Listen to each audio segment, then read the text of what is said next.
All right.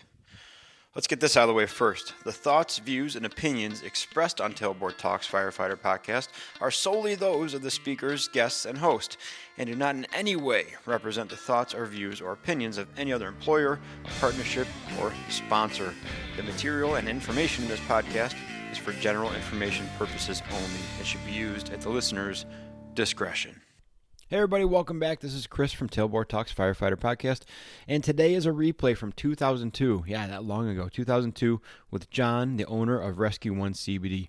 And it was a great episode, great conversation. Hope you guys like it. This is actually the episode that began the relationship that got me to be an affiliate of Rescue One CBD. So if you like what we're talking about here and want to check it out, make sure you go on their website or use the link in the show notes and use code TAILBOARD at checkout for a 15% discount.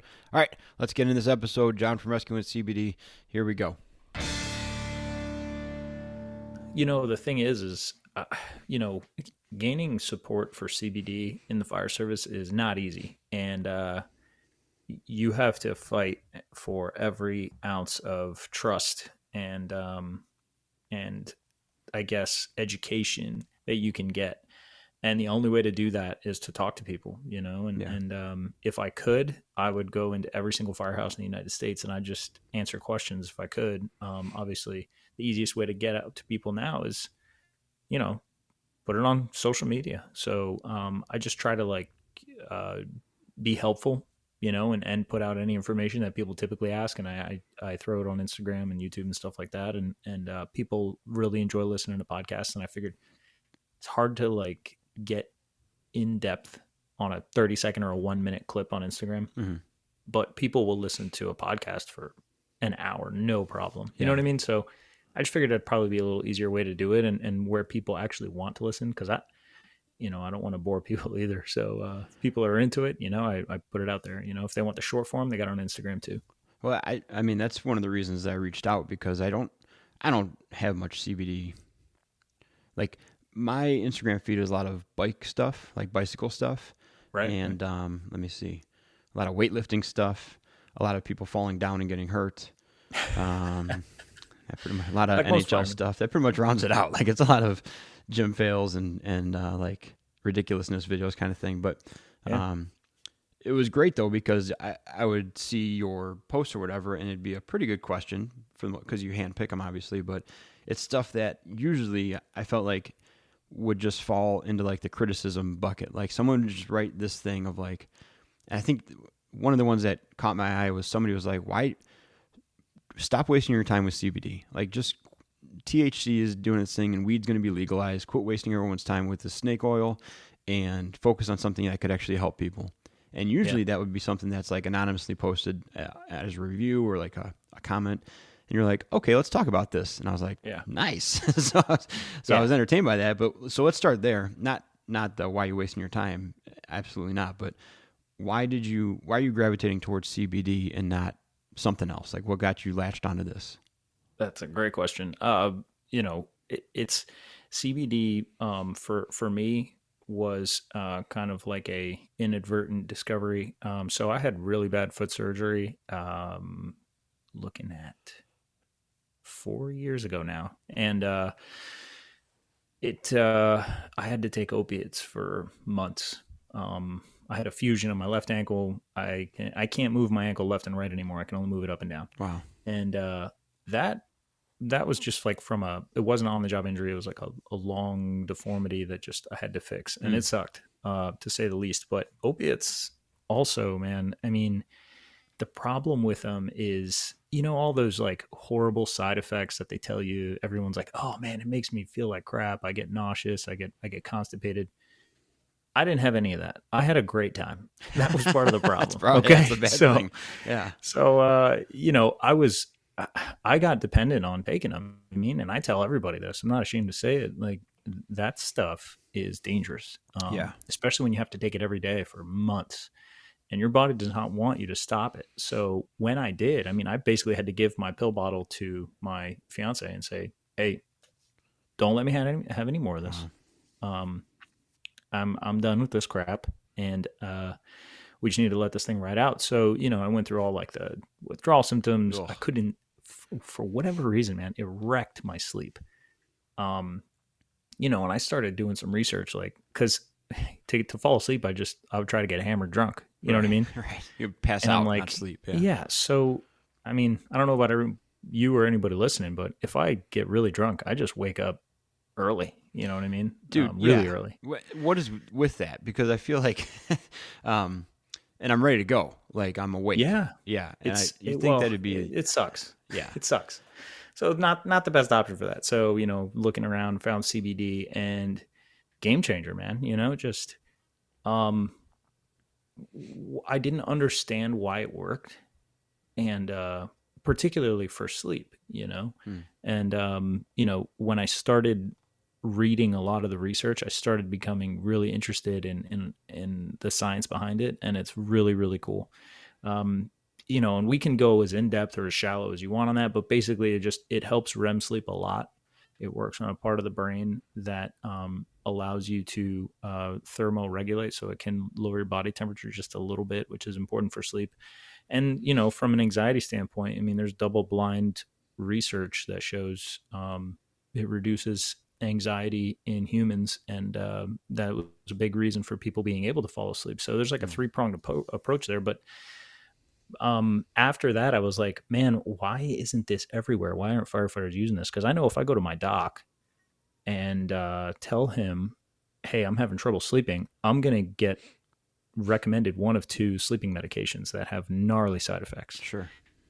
So, I mean, that's the short answer is I saw what it did, and I felt that this could be a game changer for the fire service. I know it is. We're not widely there yet. But when it comes to THC, which I'm a proponent of, and I think that it has medicinal benefits, there are some drawbacks to it. And the current one, the glaring one, is the legality, but also, it's hard to prove that you're not intoxicated at the moment, which I believe there are solutions for. But, the easy route for that is just CBD, and THC doesn't help with sleep on a scientific, like on a big scale. When you're talking about a lot of people, it actually can bother your REM sleep when you start taking it long term, and CBD does not have that effect. So, like as far as why this particular thing found me, and that's how I think it was. It definitely found me. I just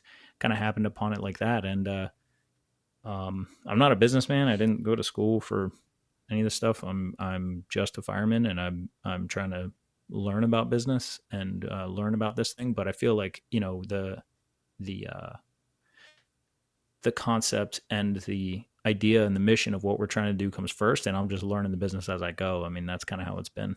I can empathize with that 1,000,000%. I mean, I've been working at this thing for a couple of years now, and it's just starting to get a little bit of traction. But I think that's awesome, and I got to be honest, I've never considered CBD to be anything. I don't know if I just didn't think I guess I considered it to be like marijuana light. You're going to get something. Maybe it's like taking ibuprofen instead of a Flexerol or something like that. Right, exactly. So it's fun and it's there, but I mean, what are we really doing with that? Let's just cut to the chase. And I'm a big sissy. Like, I've never smoked before, never done an edible, but I've been saying for years, like, I can't wait. I can't wait for this to be legalized and our department to have some sort of stance on it, so I know one way or the other.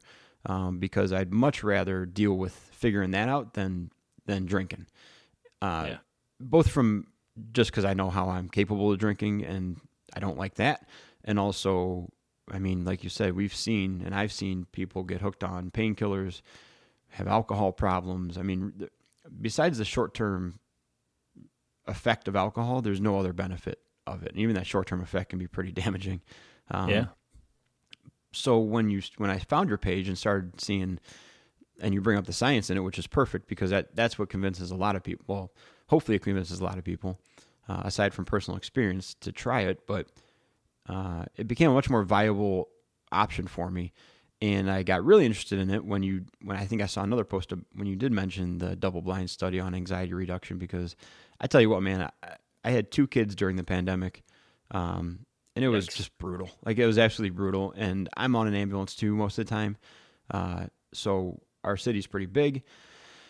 I was on the ambulance because I was an acting officer at the time before I got promoted, every day through the pandemic, and it was just nuts. And and I didn't want to drink my problems away or like drink to relax, because I'm conscious enough to know that I don't want to do that. So then you turn to like, well, I can just do my best with some mindfulness and some gratitude and keep working out and keep doing my thing. But God, dude, sometimes you just want something else to do some of the lifting for you, you know? Right. And I'm certainly not against any sort of medication for any kind of psychological issues or anxiety or depression or anything like that. If you need medication and that's the best way for you, then 100% do that. It's just not something I really explored. Probably should have and probably still should, but I want to build a case for CBD through some questions. So first of all, what's the stigma that you run into with CBD? Is it a view that CBD is a gas station bone pill, or is it a view that like CBD is just like this like thing that people are trying to make money on, the snake oil thing, but it's not really effective? Like what's the big hurdle that you have to clear with the CBD stigma? It's a good question, man. Like, you know what I'm noticing more and more the longer I do this is that I'm kind of in an echo chamber, and the few thousand people that follow me on Instagram, they all know and love what CBD does and has done for them and things like that. So sometimes I have to go outside of like the followers that I have.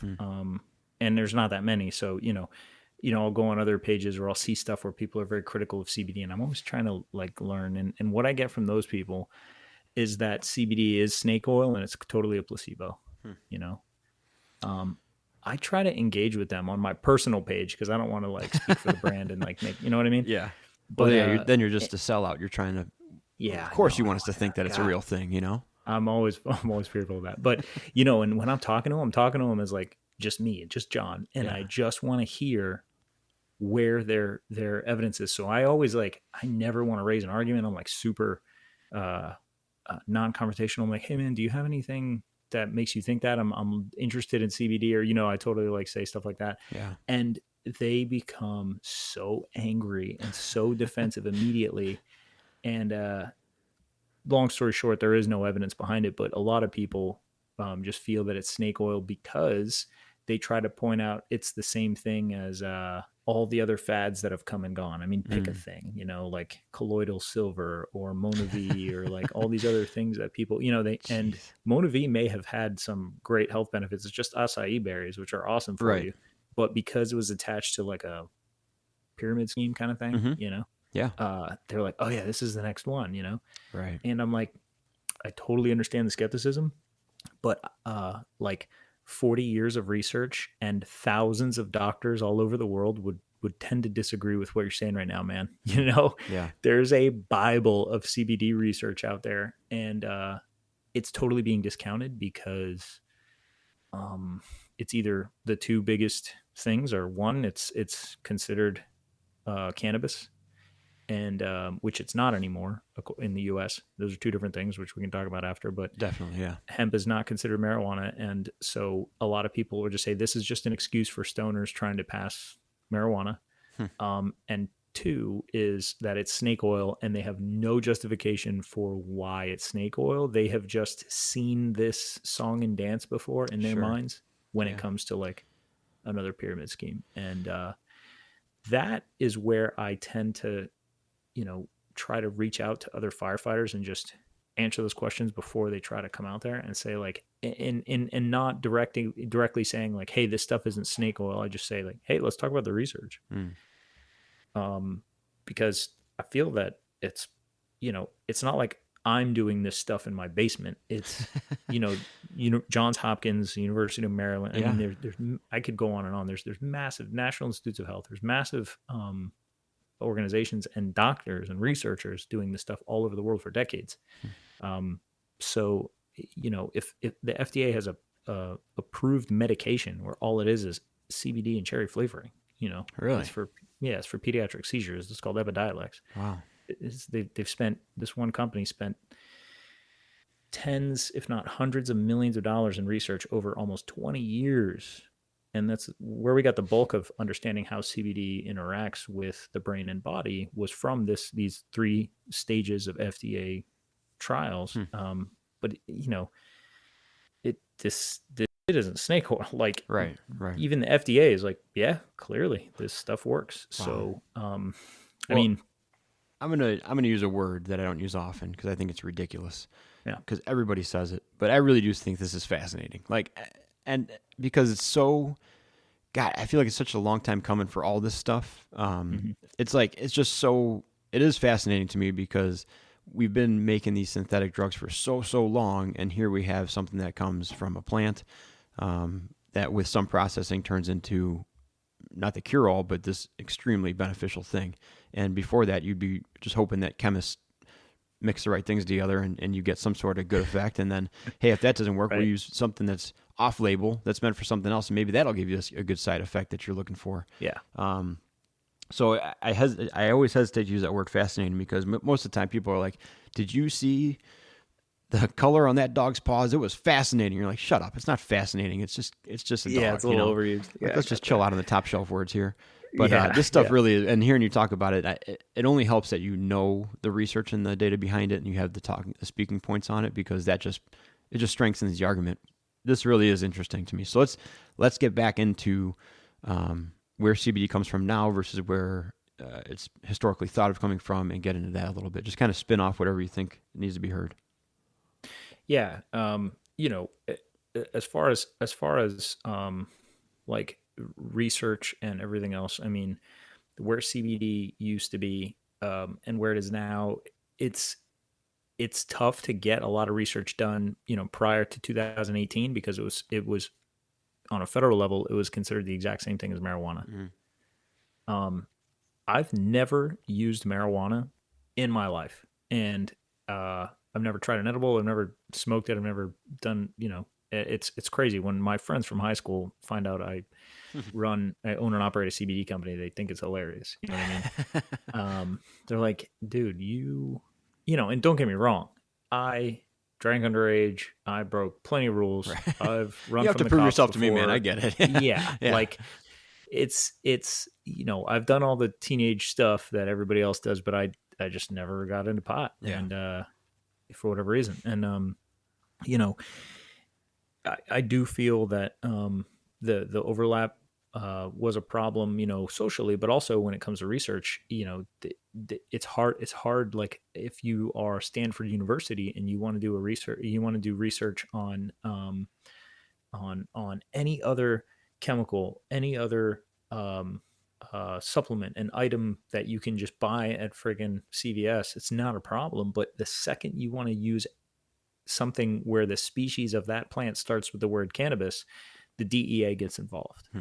And just shipping it to you is a highly regulated, expensive, and time-consuming event. And after 2018, they could ship any hemp plant to any state they wanted, basically.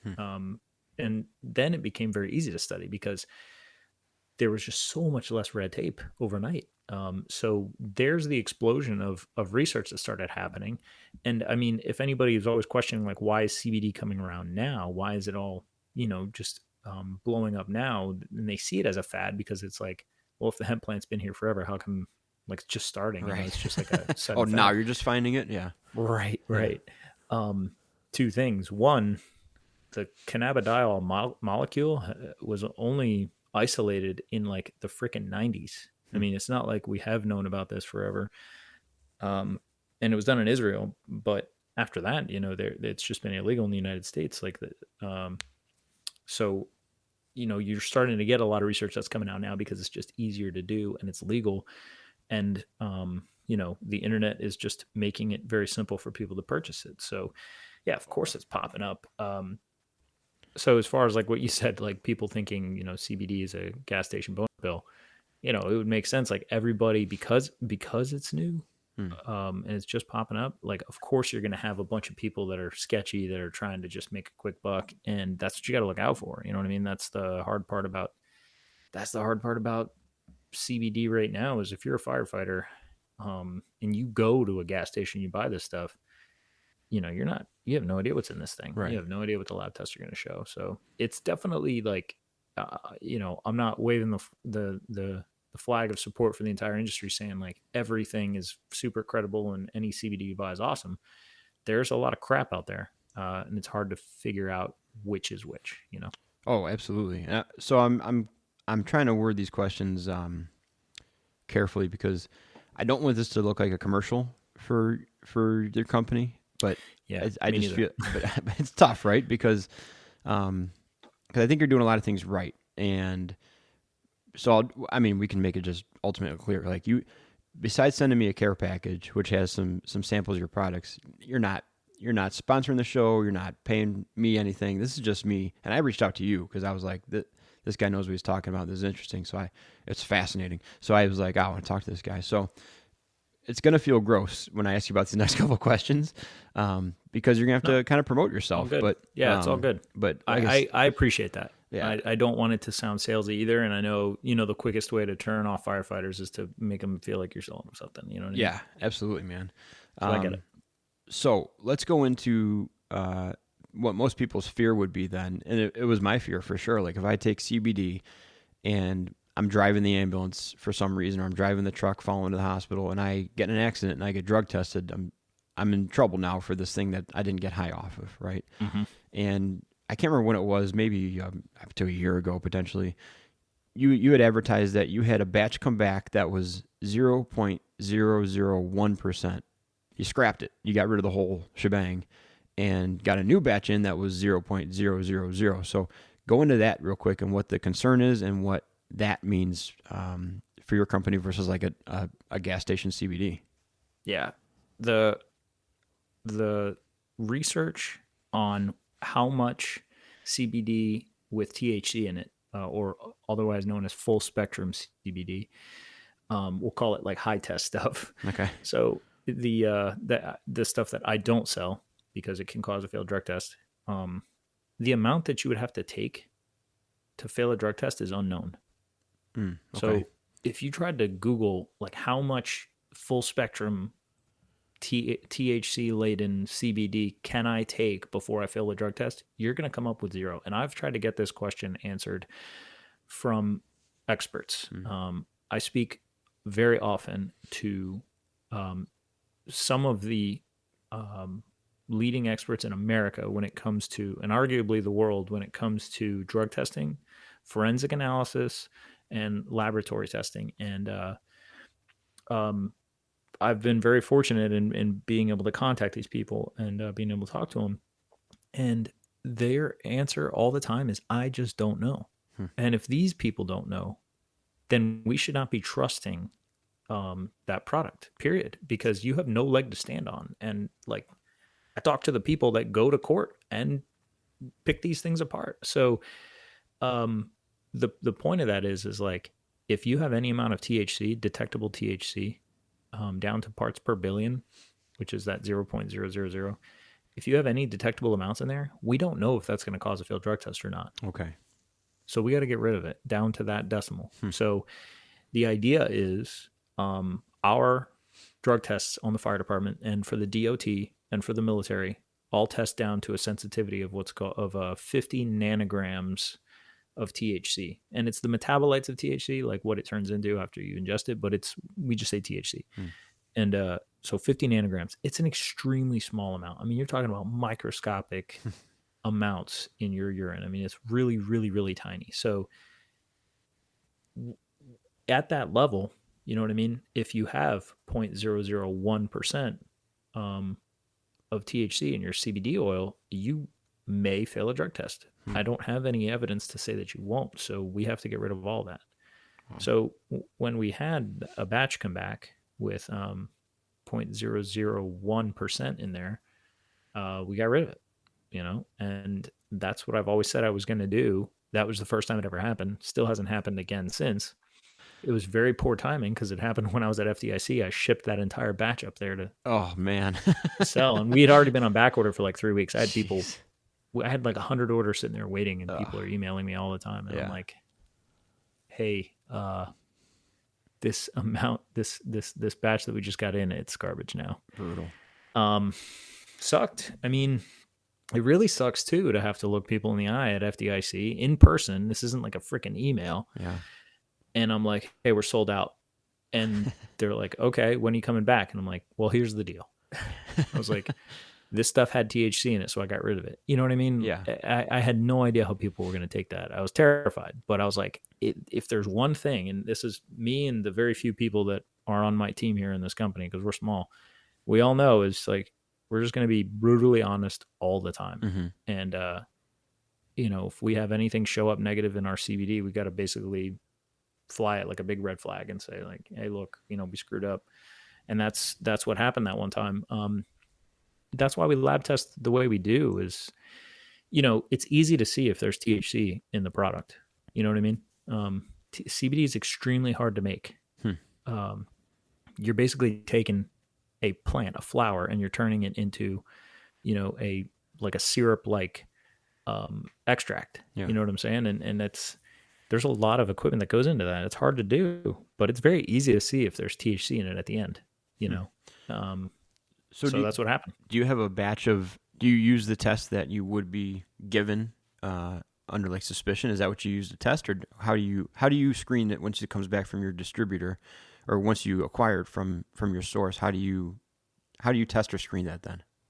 It actually gets tested several times. So the first thing is once the farm harvests it and we bring it into extraction, they start to take the flowers off and they grind it up into like a it's called keef, which anybody that's used marijuana knows what keef is, but they grind it up into like this it almost looks like a very fine mulch.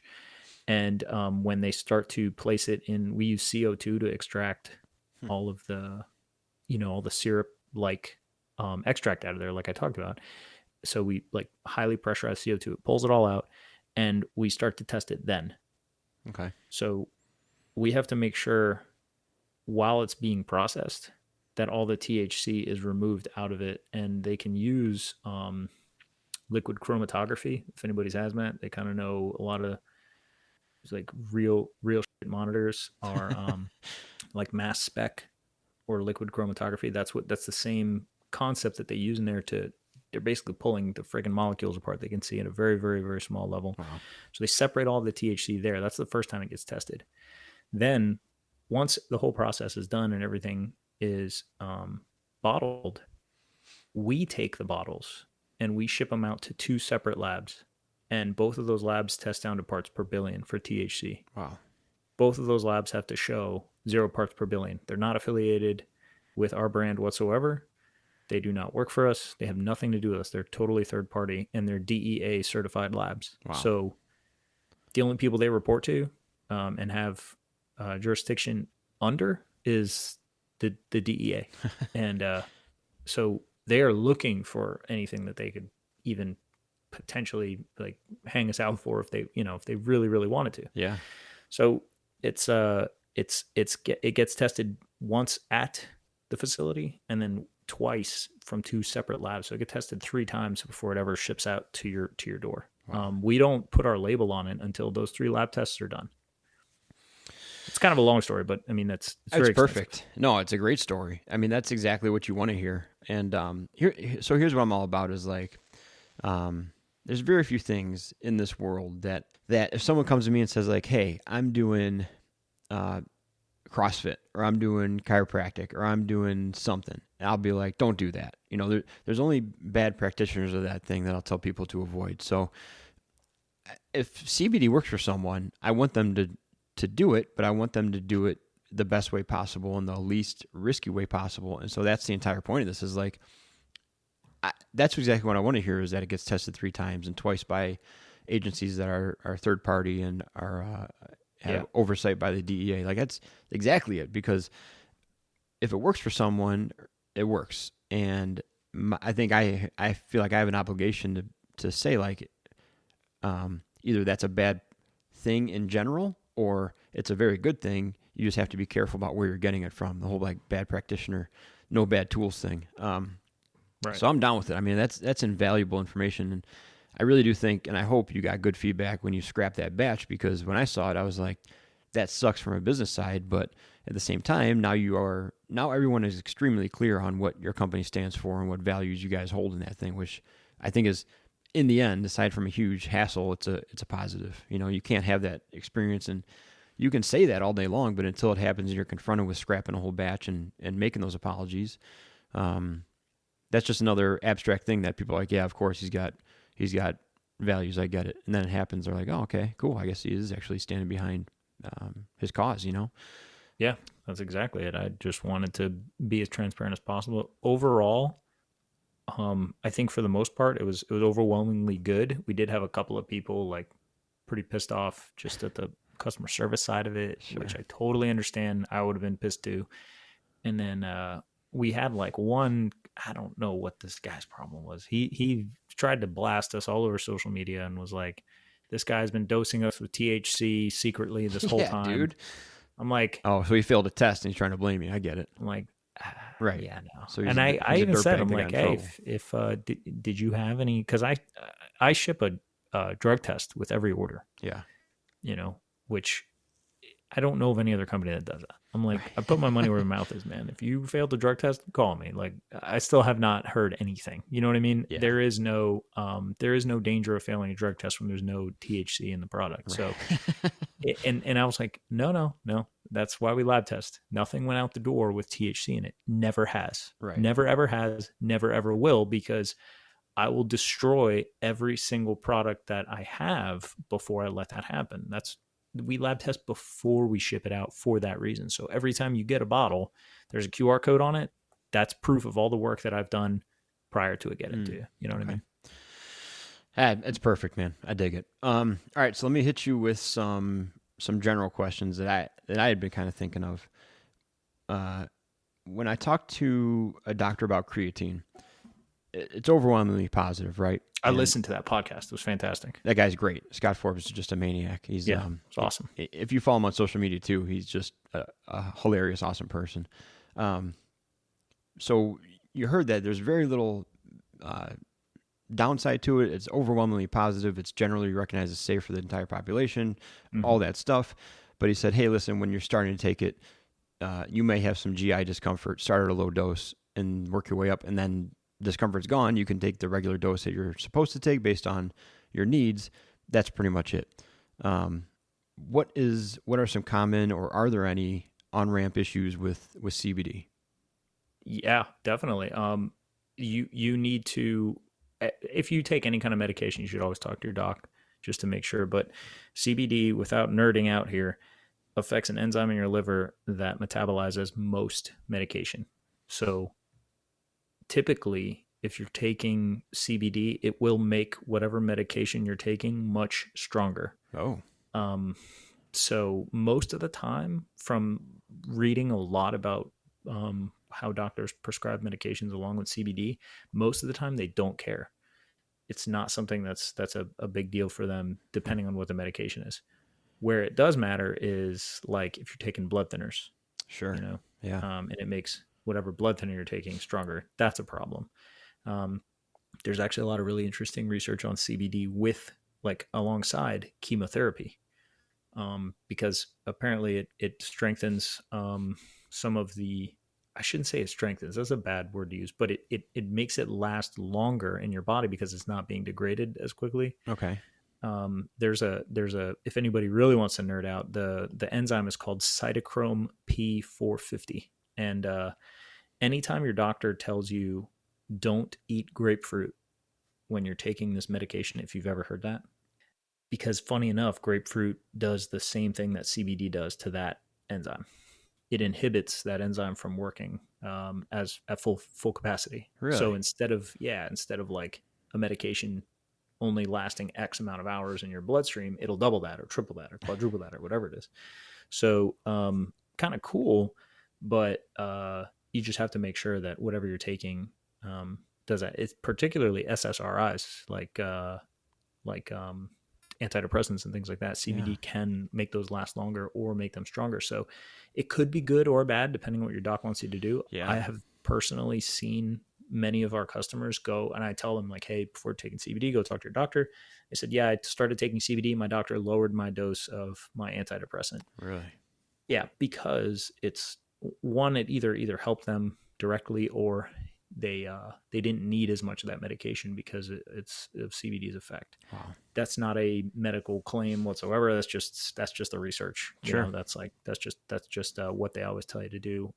That is one of the biggest warnings. I would say that's probably the only big warning about CBD, is that it can affect that liver enzyme. And in some cases, like when people would take really, really high doses, I'm talking about more than what I even sell. Like I have 1,000 milligram bottle. People were taking like thousands of milligrams, and it was doing liver damage when they were taking it with a bunch of different medication. So it was unsure of whether it was the CBD that was causing the liver damage or the fact that they were on a list of medication and they were taking CBD with it. That's the unknown part. But in general, I would say that's the only one, is just make sure you're checking with your doctor. You take medications. Other than that, I mean, World Health Organization put out guidance on CBD and said that there is no level of overdose.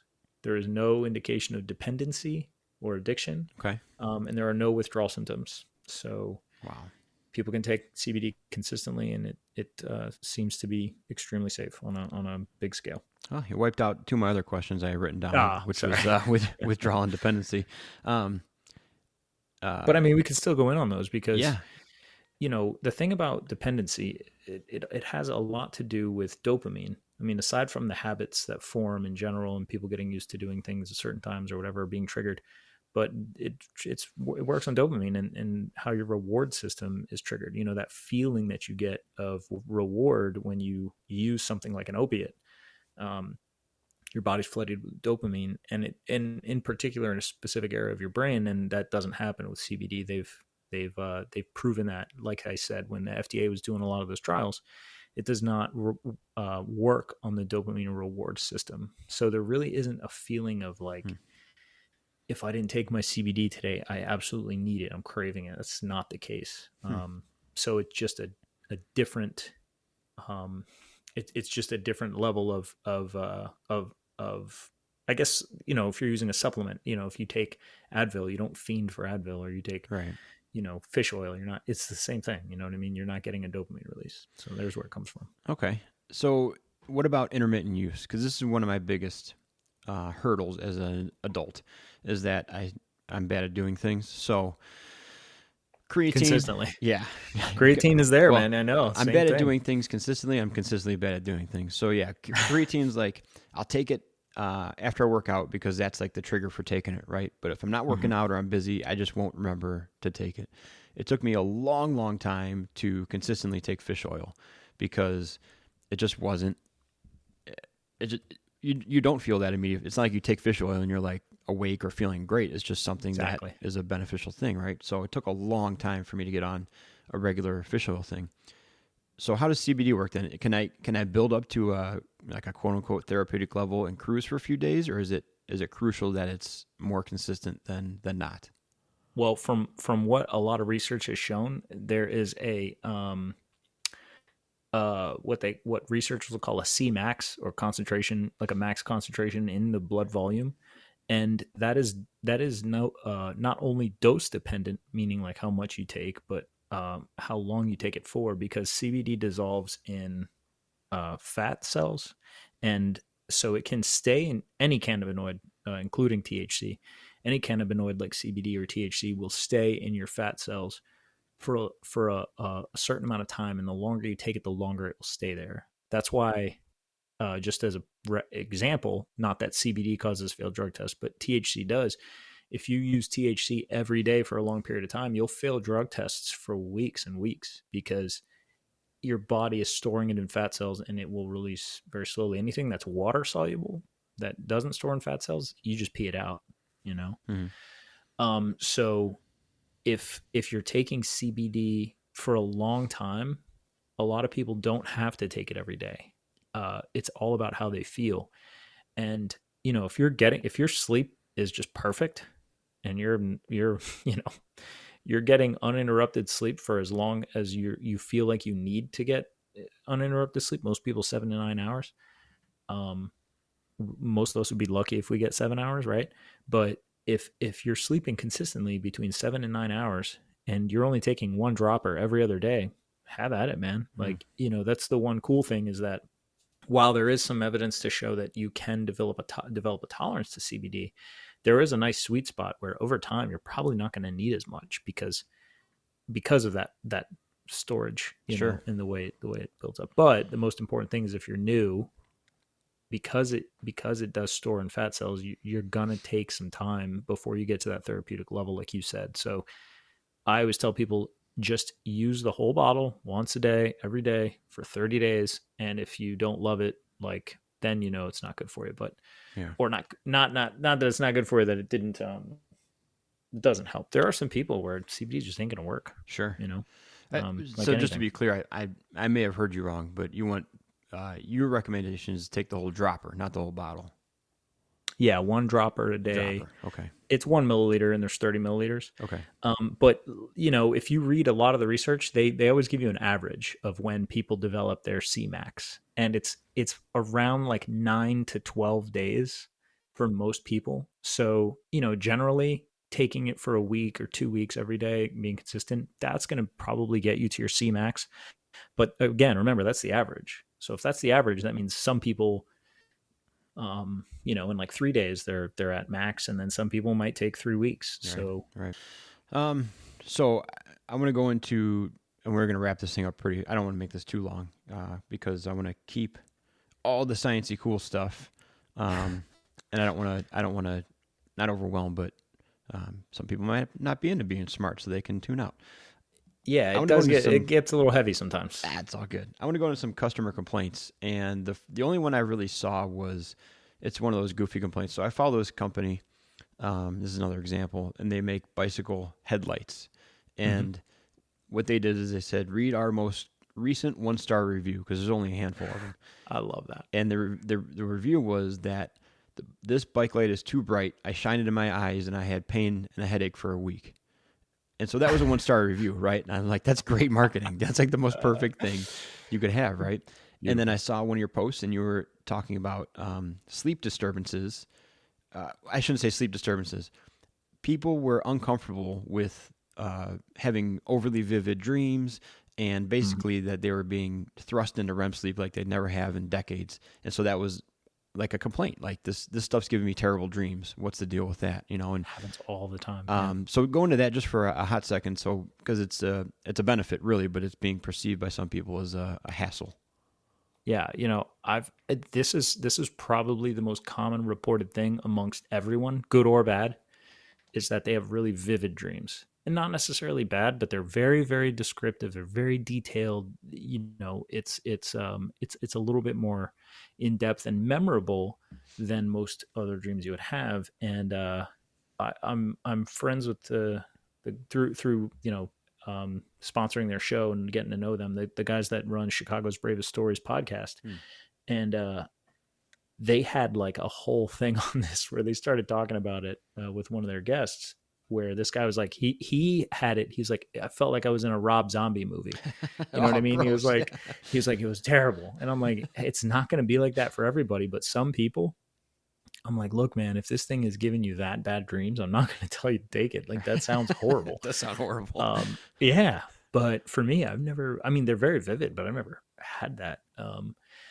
That should only be happening when you first start taking it, or if you're in a REM deficit. And I'm quoting Dr. Matt Walker here, when he specifically talked about CBD, and he's not a researcher on CBD in particular. He's just a sleep expert, but he's interested in all things that affect sleep. So when he talked about CBD, he described a REM deficit in which you were lacking sleep for a long time. Your body didn't get REM for a long time. Now you're getting REM like you weren't before in all 5 stages of REM. I believe it's 5 stages. Yeah, all 5 stages of REM, and then you're starting to try to catch up with all this like crazy sleep, and your body dreams like wild. So there's where it comes from. I think some people don't have good dreams though. Yeah, right. Yeah, it can cause some really vivid dreams, but rarely are they like horrible. I think like if you're having bad dreams, already, right, and you take it, you're probably going to have very vivid bad dreams. right. But if you just have like the normal dreams like the rest of us, yeah, they'll be memorable then. That's cool. Yeah. it's just memorable. That's all it is. Yeah. But I also don't think that's a condemnation either. I mean, I've had, Sure. I would call my dreams relatively inconsistent with their nature. And really, I can't even correlate truly between times of like high stress and negative dreams or low stress and positive dreams. So I guess it's just spinning the wheel. I'm sure there's more to it than that, but I also wouldn't put it out there like if you routinely have nightmares or bad dreams that this is going to be fuel on the fire for it. I think it's going to, you have to try it to know, but I don't. Yeah, I wouldn't draw any correlation.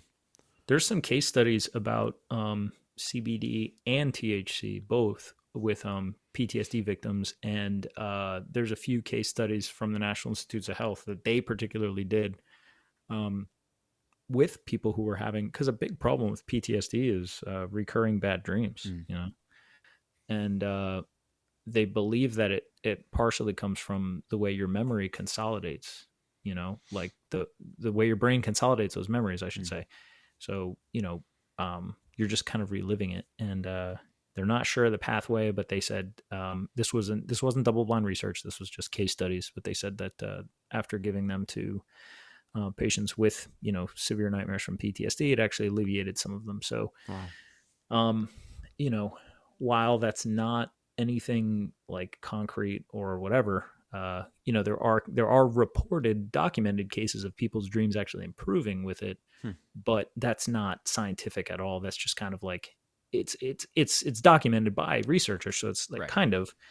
I certainly appreciate your integrity and not wanting to hyper validate the findings of researchers because it's not double blind. But dude, we got guys taking like NO Explode because they like the way it makes their face tingle. So right. I understand you're right. trying to continue to be extremely professional in it, but we got smarter people doing dumber stuff on a regular basis because someone told them to. So I'm down. Yeah. I mean, I'm with you. So I think that was a good batch of like beginner questions, and did a great job keeping it sciencey, but very understandable.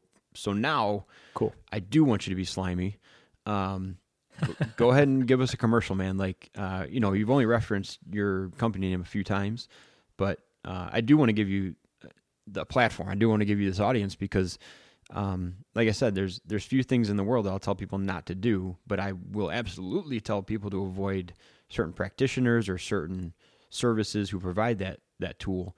And I think you fall squarely in the category of a good product and also a good practitioner. So I appreciate that. And go ahead and sell yourself however you want or advertise your company however you want, and kind of let the people know how to get in touch with you. Yeah, I appreciate that, man. And you know, like I said before, I'm not a businessman. I'm not a salesman. I'm on a mission to bring CBD into the fire service, and I saw what it did, and I know how much research has been done on this stuff, and I just think that it's a matter of getting the word out. So that's all I'm trying to do. There's a ton of CBD out there. There's a lot of really good products out there. I love what the brands like Charlotte's Web and Medterra are doing, but they're really, really high quality, but they just don't guarantee the THC level that we do because it's a pain in the ass. It's hard to create a product and to test like we're doing. And honestly, it's hard to do it in a big scale. We're not a big company, so we can do it. They would cripple their production if they did it like we did. So, I mean, that's all I really have to say is that we stand by what we make and we do it for firefighters, and we're the only brand that does it. So, you know, if we have any question about our integrity and our trust, you know, please go through our website and, you know, check out exactly what it is that we do. We send a drug test with every order that that you make.